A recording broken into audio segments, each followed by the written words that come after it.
वृंदावन रम्यस्थान दिव्यचिन्तामणिधाम रतन मंदिर मनोहर। हरे कृष्णा। मेरे पीछे बोलिए नमः ओम विष्णुपादाय कृष्ण पृष्ठाय भूतले श्रीमते भक्ति वेदांत स्वामिन इति नामिने नमस्ते सारस्वते देवे गौरवाणी प्रचारिणे निर्विशेष शून्यवादी पाश्चात्य देश तारिणे। जय श्री कृष्ण चैतन्य प्रभु नित्यानंद श्री अद्वैत गदाधर श्रीवासादि गौर भक्तवृंद। सभी एक साथ बोलेंगे हरे कृष्ण कृष्ण कृष्ण हरे हरे हरे राम राम राम हरे हरे। मूकं करोति वाचालं पंगुं लंघयते गिरिं यत्कृपातं वन्दे श्रीगुरुदेवतारणं परमानन्दमानं श्रीचैतन्येश्वरं गुरुवे गौरचंद्राय राधिकाय राधे कृष्णाय कृष्णभक्ताय तद्भक्ताय नमो नमः। तो आज अनिल भैया आपकी जो यहाँ के कॉलेज के प्रिंसिपल हैं, मेरे अच्छे मित्र हैं, आप लोग सब ब्रजवासी हैं और आपकी सेवा करने का सौभाग्य प्राप्त हो रहा है, तो उसके लिए मैं बहुत ही आभारी हूँ। मेरी कोई योग्यता नहीं है आपको कुछ भी बताने की, लेकिन भगवान ने सेवा दी है इसलिए मैं प्रयास कर रहा हूँ। तो आप सब लोग अभी 9th और 10th क्लास में हैं और ये जो समय है ये हमारे भविष्य के लिए बहुत ही महत्वपूर्ण समय है। अगर हम यह समय अच्छे से पढ़ाई पे ध्यान देते हैं इस समय, तो हमारा भविष्य जो है वो भौतिक दृष्टि से, आध्यात्मिक दृष्टि से आप लोग कृष्ण के मित्र हैं, सखा हैं, राइट, और आपकी आध्यात्मिक सिद्धि हो चुकी है।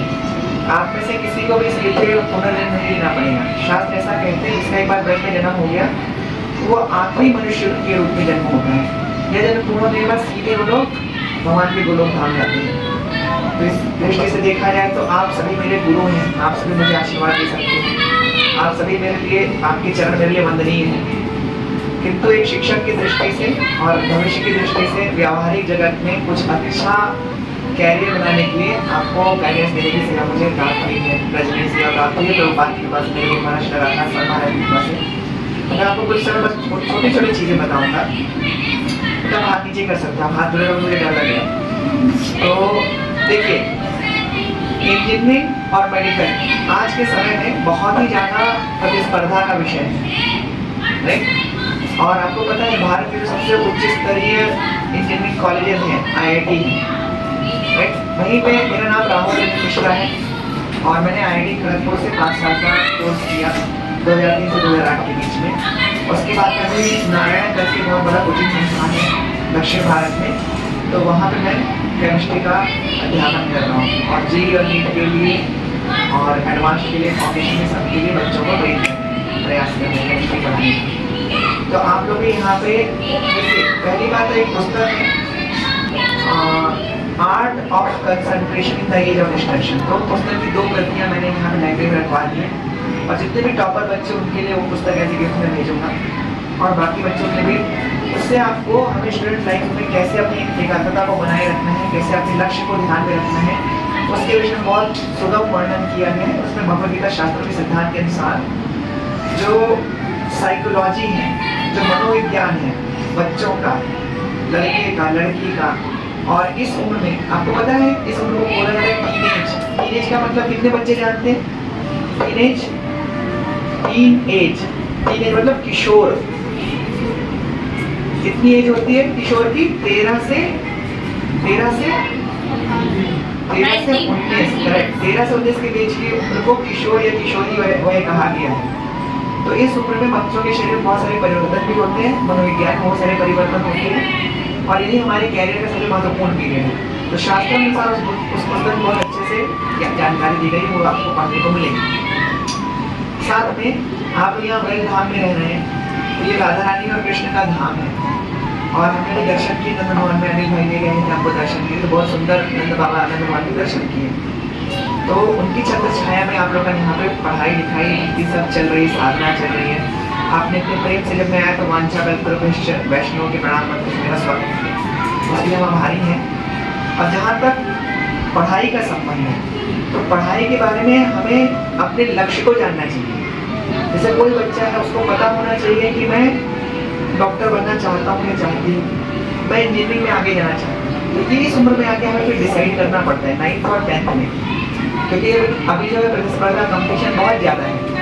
तो हम जितना लेट, जितना देर से, जितना विलम्ब से हम निर्णय करते हैं, उतना ज़्यादा हम प्रतिस्पर्धा में पीछे हो जाते हैं।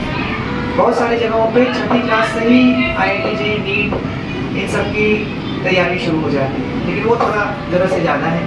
9th और 10th क्लास में अगर हम सीरियस गंभीर हो जाते हैं इसको लेकर के, तो हम आगे बढ़ सकते हैं। और किसी भी चीज़ में सफलता की गंभीरता बहुत महत्वपूर्ण है। मेरे गुरु महाराज कहते हैं कि हम भगवान की कृपा भक्ति प्राप्त कर सकते हैं if we are sincere, serious and without any ulterior motive.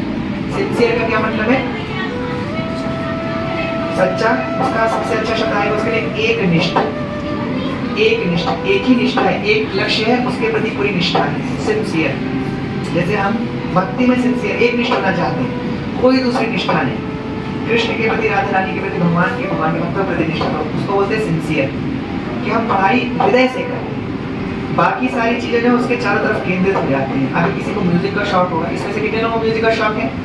Music, संगीत का शौक किसी को है? किसी को नहीं। गाने सुनना, डांस करना किसी को अच्छा नहीं लगता। आप लोग बच्चे हो, बड़े हो गए हो, no one likes dancing, no one likes music, dancing you like, right? So वो नेचुरल है। पढ़ाई के अलावा भी कुछ ना कुछ ऐसी चीज़ें होंगी जिसमें आपको थोड़ा सा रुचि होगी और होना भी चाहिए। कितने बच्चों को खेलना पसंद है यहाँ पे? क्या खेलते हो आप लोग?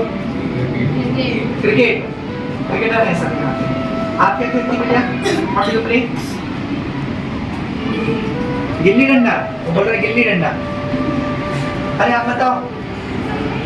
क्रिकेट खेलते हो? तो बच्चियाँ भी क्रिकेट खेलती हैं। तो देखो, खेल में रुचि होना अच्छी बात है, किसी को संगीत में रुचि अच्छी बात है, स्वाभाविक है ना, मनुष्य है ना, कोई पत्थर तो नहीं है, तो कुछ ना कुछ चीज़ में रुचि होगी पढ़ाई के अलावा भी, राइट? वो रुचि होना अच्छी बात है, उसको समय देना भी अच्छी बात है। लेकिन हमारा जो मुख्य लक्ष्य है कि हम एक निष्ठ होकर के अपना भविष्य, अपना कैरियर बनाना चाहते हैं, उससे विचलन नहीं होना चाहिए, उससे विक्षेप नहीं होना चाहिए, उससे डिस्ट्रैक्ट नहीं होना चाहिए। तो अगर हमें हमेशा अपना टारगेट लेके चलना चाहिए। अच्छा, इस हफ्ते, पिछले हफ्ते के टेस्ट में मेरे 20 नंबर आए थे 30 में, तो उसके अगले टेस्ट में मेरे 21 या 22 आए, कुछ ना कुछ बढ़ोतरी हो, ऐसा कहा गया है। मेरे बहुत अच्छे शिक्षा गुरु हैं, उनका नाम है गौर गोपाल प्रभु। आपने सुना है? कोई वीडियो देखा है उसका? उनका गौर गोपाल प्रभु का यूट्यूब पे बहुत सारे मोटिवेशनल वीडियोस हैं, मैं भेज दूंगा प्रभु जी को, वो आपको डिजिटल रूप में कहीं को दिखा सकते हैं।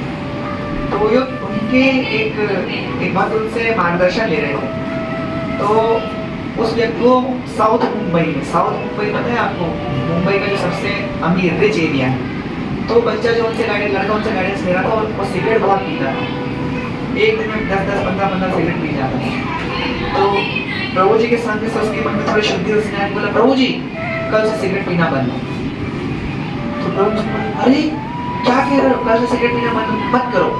तो आश्चर्यचकित हो गए, आप कृष्ण भक्त हैं, मैं सिगरेट छोड़ना चाहता हूँ, मेरे को रोक रहे हो सिगरेट छोड़ने से। प्रभु जी उसको क्या बोला, बेटा तुम 15 रोज पीते हो, 15 या 20 जो भी वो पी रहा था, एक हफ्ते तक उसको 15 में से 20 में से एक कम करो, क्योंकि जिसको लत लगी हुई अगर वो एक दिन में बंद कर देगा तो अगले दिन मर जाएगा। मेडिकल के बच्चे जानते हैं, उसको विड्रॉल सिम्टम्स बोलते हैं। आपको किसी चीज़ की आदत है, अचानक से छोड़ दो तो शरीर बर्दाश्त नहीं कर पाता, समझ रहे? मेडिकल उसको विड्रॉल सिम्टम्स बोलते हैं। तो प्रभु ने बोला एक बेबी स्टेप्स, जैसे बच्चा एकदम से छलांग मारते हैं कि कोई बच्चा पैदा होता है, छोटा बच्चा, वो कदम दर कदम, स्टेप बाय स्टेप वो चलना सीखता है। हम बोलना भी स्टेप बाय स्टेप सीखते हैं। हमारी ग्रोथ इस तरह से अगर हमारा विकास होता है, उसको बोलते हैं ऑर्गेनिक, स्वाभाविक प्राकृतिक विकास। लेकिन वो प्राकृतिक विकास इतना धीमा भी नहीं होना चाहिए, पता चले हम बूढ़े हो गए और हमारा विकास नहीं हो पाएगा। तो उसको हम बोलते हैं बैलेंस, संतुलन। भगवान कृष्ण भगवद गीता में कहते हैं कि युक्त आहार विहारस्य युक्त चेष्टा स्वीकर्मसु युक्त स्वप्नावबोधस्य योगो भवति दुःखः। योग का मतलब क्या है? जुड़ना, लिंक, भगवान से जुड़ना। तो कोई भी कार्य अगर हम उसको भगवान की सेवा के माध्यम से कर रहे, भगवान की सेवा के रूप में कर रहे हैं, जैसे आप ब्रजवासी, आपकी पढ़ाई भी आपकी सेवा है, माता पिता के प्रति, शिक्षकों के प्रति, स्वयं के प्रति एक सेवा है भगवान के लिए, तो ये भी योग की श्रेणी में आती है। तो भगवान क्या बोले? युक्त आहार विहार से। युक्त मतलब जितना जरूरी है। अभी ये बच्चा जो है हो सकता है इसकी 2 रोटी की भूख हो सकता है उस बच्चे की 4 रोटी की भूख हो। अलग अलग शरीर है, भगवान ने सबको अलग अलग शरीर दिया, सबकी अलग अलग इच्छा, अलग अलग कैपेसिटी होती है। जिसको जितनी जरूरत है उतना करना, जितनी आवश्यकता है। भागवतम में भी आता है लाभो जीवित या बता जीव से तत्व जिज्ञासा नान्य तत्वों से कारण, कि जीव का तत्व क्या है? जिज्ञासा करना, पूछना, प्रश्न पूछना, आध्यात्मिक जीवन के बारे में प्रश्न पूछना, अपने कैरियर के बारे में शिक्षकों से प्रश्न पूछना, जीवन में आगे बढ़ना। तो हमें जिज्ञासा, हमारे मन में ये जिज्ञासा होनी चाहिए, मैं कैसे आगे बढ़ूँ, मैं कैसे प्रगति करूँ जीवन में। आध्यात्मिक प्रगति के बारे में गुरु सिखाते हैं। अब आप सब लोग ब्रजवासी हैं, नंद गांव के वासी हैं, यहाँ इस विद्यालय में पढ़ रहे हैं, तो आप तो सब भक्त हैं।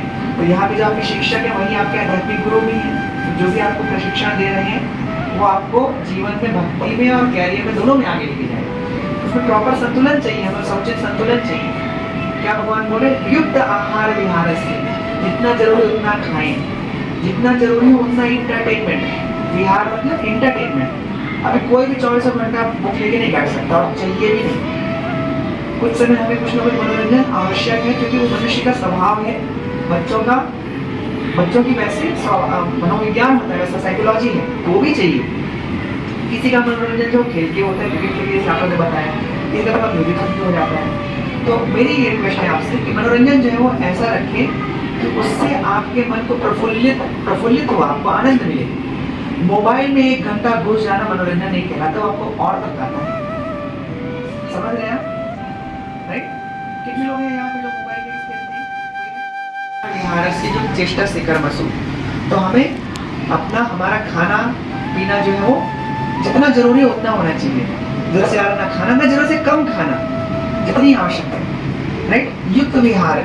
आप में से कई लोगों ने बताया आप लोग आउटडोर गेम्स खेल रहे हैं, वॉलीबॉल, क्रिकेट, तो वो भी शरीर के लिए अच्छा है, कसरत की तरह है। मोबाइल गेम्स में ज्यादा समय व्यतीत ना करें, ज्यादा समय बर्बाद ना करें, क्योंकि उससे आंखों को कष्ट होता है।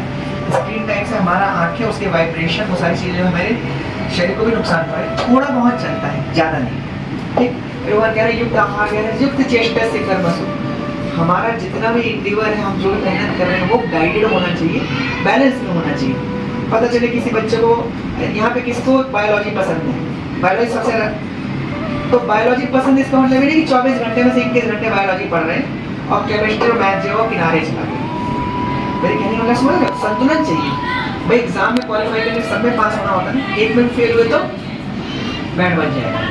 अगली क्लास में हम नहीं। तो जो पसंद है उसको अच्छे से पढ़ो, ये जो कमजोर है उसको भी समय दो और संतुलन रखो उसमें।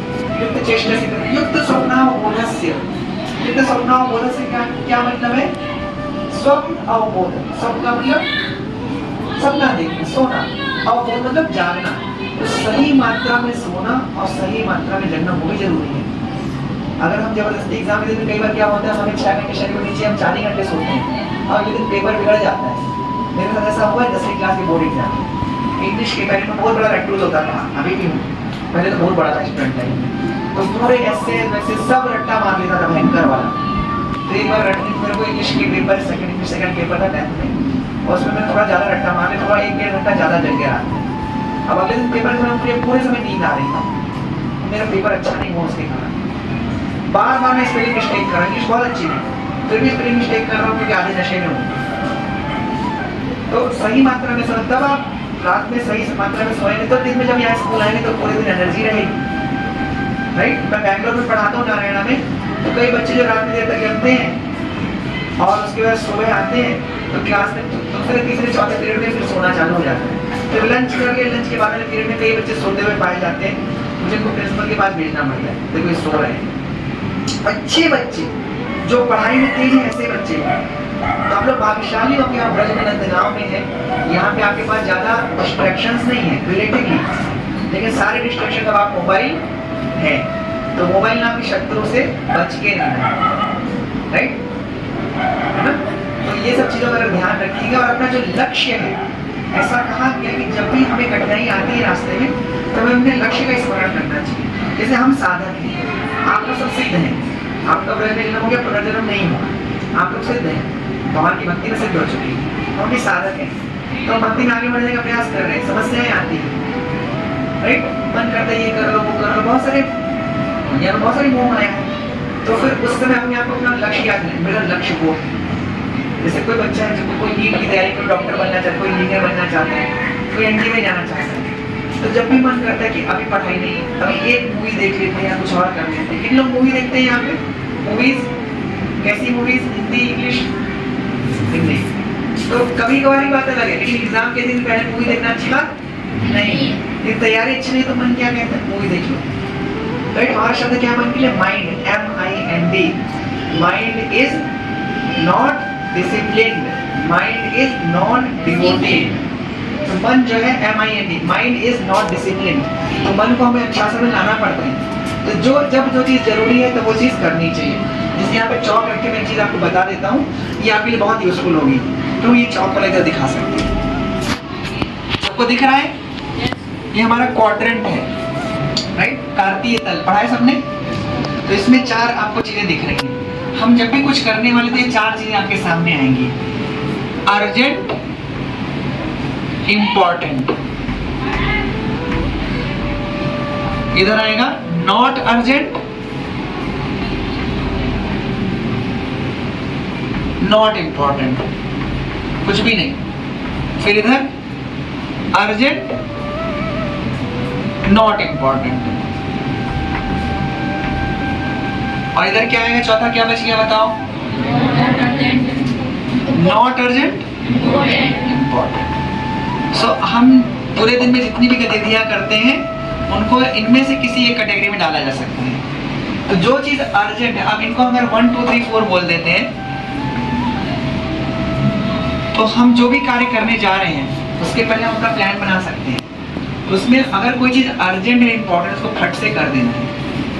राइट, जैसे खाना खाना अर्जेंट भी है, इंपॉर्टेंट है। सुबह समय पे ब्रेकफास्ट लेना है हमें, राइट, रात को समय में सोना है। तो ये चीजें अर्जेंट भी है, इंपॉर्टेंट भी है। राइट, अगर मैंने टाइम में नहीं खाया, ब्रेकफास्ट किया, नाश्ता किया, तो स्कूल में आऊंगा तो मेरे को भूख लगेगी, पेट में दर्द होगा, पढ़ाई में दिमाग कैसे लगेगा? अर्जेंट भी है, उसी समय करना है। अर्जेंट मतलब उसी समय करना है, और इंपॉर्टेंट मतलब उसको करना जरूरी है, उसको टाल नहीं सकते। अब नॉट अर्जेंट लेकिन इंपॉर्टेंट, ऐसी क्या चीज है अर्जेंट नहीं है लेकिन इंपॉर्टेंट है? जैसे मान लो आपको आज होमवर्क दिया गया स्कूल में कुछ, वो होमवर्क आपको अभी तुरंत नहीं करना है।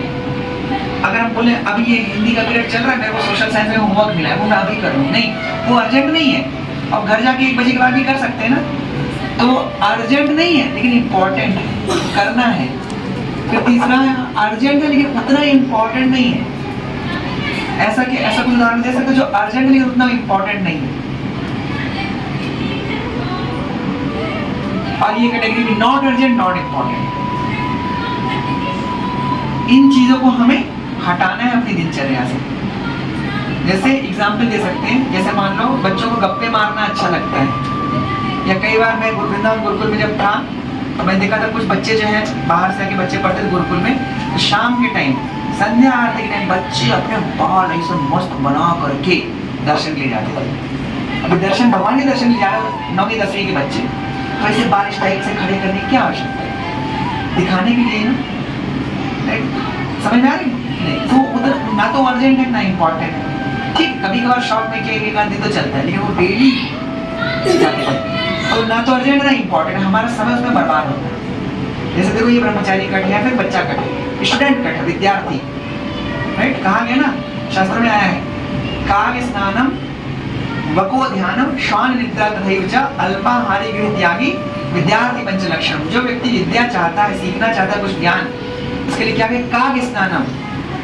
बहुत देर हमें समय ही नहीं है बस शैम्पू लगाने, साबुन लगाने का, 2 दिन में एक बार लगाए तो भी चलता है। गर्मी के टाइम में ऐसा मत करना। बस काग स्नान, कौवे को देखा कौवा कैसे नहाता है? बस मुंडी डालता है पानी में, हो गया उसका स्नान, उसको बोलते हैं काग स्नान। मतलब स्नान में इन सब चीजों में बहुत ज्यादा समय बर्बाद नहीं करना है। फिर वको ध्यान, आपने बगुले को देखा है? बगुला जो है ऐसे ध्यान से नदी में देखता रहता है, तालाब में देखता रहता है, और छोटी मोटी मछली आती है उसको नहीं खाता, छोड़ देता है। जब बड़ी मछली आती है और मछली को लगता है ये तो सो गया, और बड़ी मछली आती है एकदम भयंकर कंसंट्रेशन। तो काग स्नान वको ध्यान श्वान निद्रा। जो विद्यार्थी की स्टूडेंट जो निद्रा होती है वो कैसी निद्रा होती है? कुत्ते की निद्रा का मतलब है कुत्ता जितनी देर सोता है अच्छे से सोता है, लेकिन कुत्ता अलर्ट रहता है। सुबह जब 4 या 5 बजे जिसका जो भी है जगने का समय हुआ, तो कुत्ता ये नहीं कि अलार्म को फिर किसमें डालेगा, स्नूज में। स्नूज पता है सबको, स्नूज अलार्म को स्नूज दबाए 10 मिनट बाद बजेगा, 15 मिनट बाद बजेगा। तो अलर्ट है अपनी दिनचर्या को लेकर के। शॉन निद्रा, शॉन निद्रा में ये नहीं वो सोता ही नहीं है, सोता है लेकिन अलर्ट रहता है, अलर्ट स्लीप, समय पे सोता है समय पे उठ जाता है, जैसे दिनचर्या जैसा काम है। तो अल्पाहारी विद्यार्थी आवश्यकता से अधिक नहीं खाएंगे, आवश्यकता से अधिक खाएंगे पाचन ठीक से नहीं होगा, फिर पाचन ठीक नहीं होगा तो शरीर का सारा ब्लड वो कहाँ जाएगा, पेट की तरफ, फिर माइंड कैसे कंसंट्रेट होगा। अल्पाहारी वाले नहीं खाना पीना छोड़ दो, उचित मात्रा में। और ऐसा कहा गया है, प्रभुपाद की स्टेटमेंट है, श्रील प्रभुपाद के, कि कम खा के कभी कोई नहीं मरता है, ज्यादा खाने से मृत्यु हो सकती, कम खा के कभी मृत्यु नहीं होती। और गृह त्यागी, गृह त्यागी का मतलब घर छोड़ देने वाला है। तो क्या हम आपको ऐसा कुछ बोल रहे कि अपना घर छोड़ दो? गृह त्यागी का मतलब घर में जो फालतू समय बर्बाद होता है, गप्पे मारने में, इधर उधर घूमने घामने में, उसको कम करना होता है, उसको त्यागना होता है। टेलीविजन पे बहुत ज़्यादा समय बर्बाद ना हो, इंटरनेट पे बहुत ज़्यादा समय बर्बाद ना हो, राइट, ऐसा करना होता है। तो गृह त्यागी विद्यार्थी पंचलक्षण। और एक और श्लोक पढ़ा था मैंने अपने बचपन में, सुखार्थिना कुतो विद्या विद्यार्थिना कुतो सुखम, सुखार्थी वा ते विद्या विद्यार्थी वा ते सुखम। जो स्टूडेंट लाइफ हो, तपस्या का जीवन है, तो जिसको सुख चाहिए उसको ज्ञान अर्जन नहीं कर सकता। अगर आपको कंफर्ट चाहिए, आराम चाहिए, सब बढ़िया चाहिए, मस्त चाहिए, तो फिर पढ़ना मुश्किल हो जाएगा, राइट? क्योंकि विद्यार्थी के लिए सुख का समय क्या है, वो तो तपस्या कर रहा है, स्टूडेंट लेवल मतलब तपस्या का जीवन। तो सुखार्थी ना बात तेरे विद्या, अगर आपको सुख चाहिए तो पढ़ाई छोड़ दो, या फिर विद्या, जिसको विद्या चाहिए उसको कंफर्ट छोड़ना पड़ेगा। कंफर्ट छोड़ने मतलब ये कि तपस्या में तैयार रहना पड़ेगा, इतने घंटे पढ़ना, ये टारगेट वो टारगेट, इस वीक में इतना मार्क्स, उस वीक में इतने मार्क्स, हमें तैयार रहना पड़ेगा मेहनत के लिए। उसमें कोई भी ढिलाई चलेगी नहीं, क्योंकि सब कंपटीशन के लिए सोच रहे बहुत अच्छे आदमी से। अब कोई बच्चे जो बोर्ड के ऊपर ही फोकस करें, बोर्ड में मेहनत लगती है, बिना मेहनत के क्या बोर्ड में मार्क्स आएंगे? इसमें से कितने बच्चे 10वीं में हैं, 10th में कितने लोग हैं? तो आपको मेहनत करनी पड़ेगी, तभी बोर्ड मार्क्स आएंगे अच्छे, उसके लिए मेहनत लगती है। तो ये मैंने आपको बता दिया, 2 श्लोक बताया आपको, और ये क्वाड्रेंसी के बारे में बताया। तो आप ऐसी चीजें बाद में सोच सकते हैं जो अर्जेंट है लेकिन उतनी इम्पोर्टेंट नहीं, तुरंत करना जरूरी है। जैसे मम्मी ने बोला कि बेटा 1 किलो चीनी लेके आने मार्केट में, चाय बनानी है, जो अर्जेंट है, लेकिन क्या आपका भविष्य उसके ऊपर निर्भर करता है? समझ रहे हैं, जरूरी है।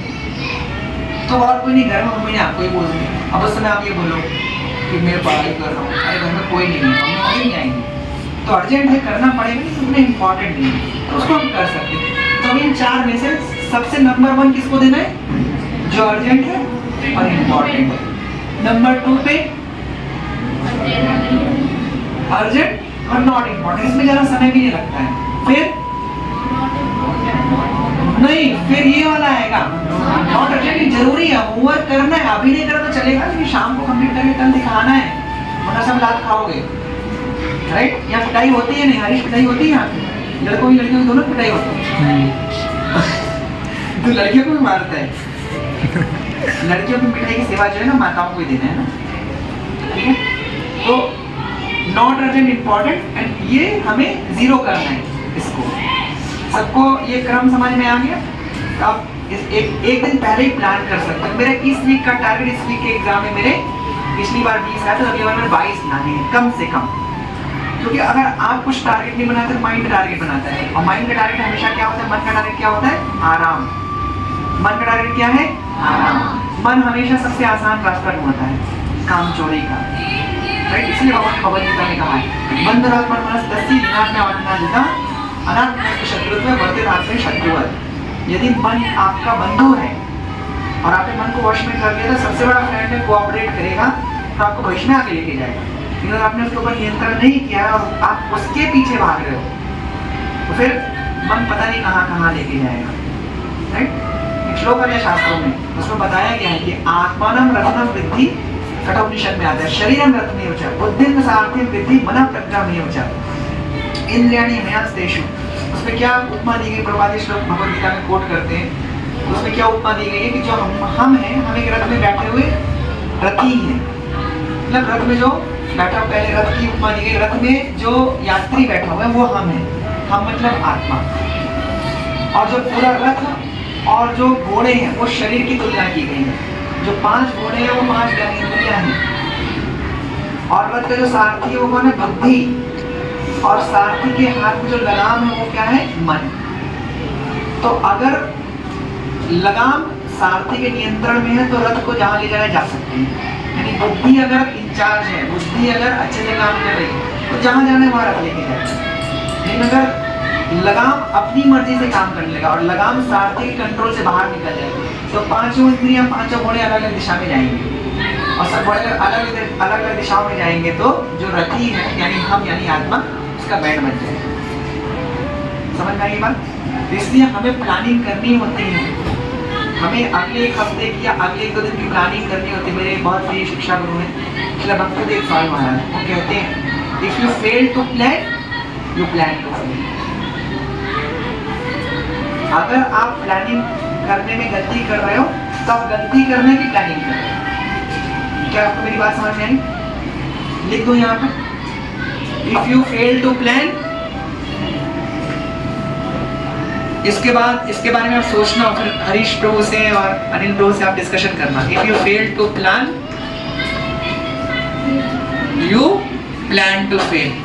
और एक आखिरी बात के साथ मैं कंप्लीट करूंगा कि लिखने की हैबिट रखो। आप लोग भाग्यशाली हो, यहाँ गाँव में हो तो आप लोग लिखने की हैबिट है। अभी पिछले 3-4 साल से कोरोना आया था, बच्चों की लिखने की हैबिट छोड़ दी और बच्चे आजकल लिखने में बहुत काम चोरी करते हैं।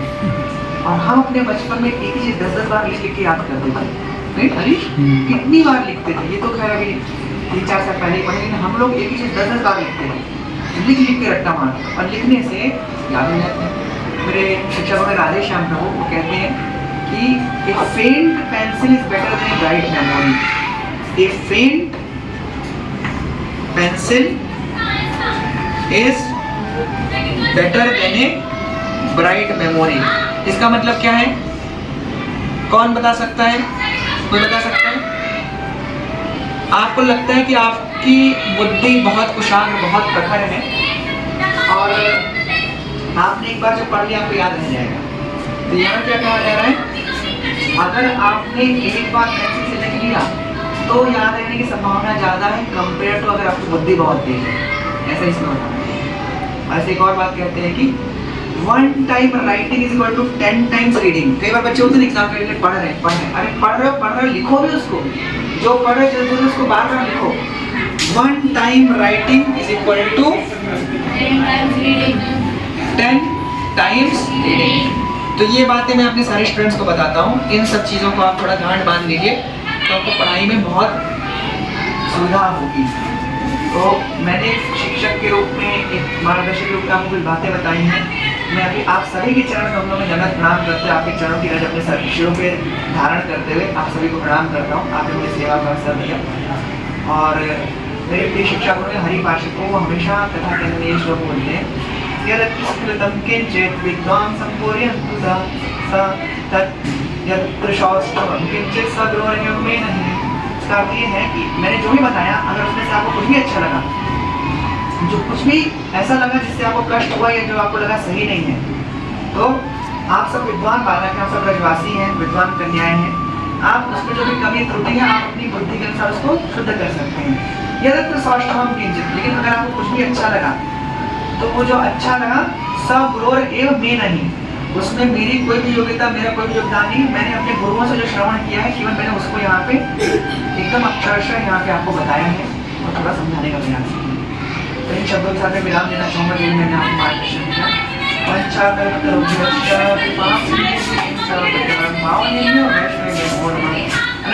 वैष्णव की नमः ठाकुर की, जगत प्रभुपाद की, श्री वृंदावन धाम की, श्री बरसाना धाम की, श्री नंदगांव धाम की, श्री नंद बाबा की, श्री यशोदा मैया की, श्री कृष्ण बलराम की, श्री हंस नामन सुखा जी की, श्रीमती राधा रानी की, समेत गौर भक्तवृंद की, नगौर प्रेमानंदे।